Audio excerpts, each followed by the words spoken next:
2020 ಇಂದ ಸ್ಟಾರ್ಟಿಂಗ್ ಒಂದು 10 ಹಸು ಹಾಕೊಂಡಿದ್ದೆ. ಈಗ ಆಲ್ಮೋಸ್ಟ್ ಮೋರ್ ದ್ಯಾನ್ 35 ಕೌಸ್ ಇದೆ. 200 ಲೀಟರ್ಸ್ ಇಂದ ಸ್ಟಾರ್ಟ್ ಆಯಿತು. ಮ್ಯಾಕ್ಸಿಮಮ್ 305 ಲೀಟರ್ಸ್ ಪರ್ ಡೇ ಓಡಿಸಿದ್ದೀನಿ. 25 ವರ್ಷ ಕೆಲಸ ಮಾಡಿ ನಾವು 25 ಮೆಂಬರ್ಸ್ ಜಾಯಿಂಟ್ ಫ್ಯಾಮಿಲಿ ಇದ್ವಿ. ರಿಸೈನ್ ಮಾಡಿ ಪ್ರೊಫೆಷನಲ್ ಆಗಿ ಇದನ್ನ ಮಾಡ್ಕೊಂಡಿದ್ವಿ. ನನಗೆ ಪ್ರಾಫಿಟೇಬಲ್ ಅನಿಸ್ತಾ ಇದೆ. ಬಲ್ಕ್ ಆಗಿ ಮಾಡಿದ್ರೆ 4 ಹಸು 2 ಹಸು ಮಾಡಿದ್ರೆ ಸ್ವಲ್ಪ ಕಡಿಮೆ ಇರುತ್ತೆ. ಫಸ್ಟೇ ಪ್ಲಾನ್ ಮಾಡಿದ್ದು ನನಗೆ 40 ಕೌಸ್ಗೆ ಮಾಡಿದ್ದು.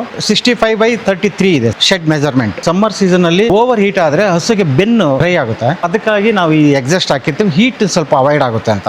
ಮೇಲೆ ವೆಂಟಿಲೇಷನ್, ಕೆಳಗಡೆ ದೊಡ್ಡ ದೊಡ್ಡ ವಿಂಡೋ ಯಾಕೆ ಇಟ್ಟಿದೀವಿ ಅಂದ್ರೆ ಫ್ರೆಶ್ ಗಾಳಿ ಬೇಕು ಇದಕ್ಕೆ. ಇಷ್ಟು ಹಸು ಇದ್ದಾಗ ಒಳ್ಳೆ ಗಾಳಿ ಬೇಕೇ ಬೇಕಾಗುತ್ತೆ.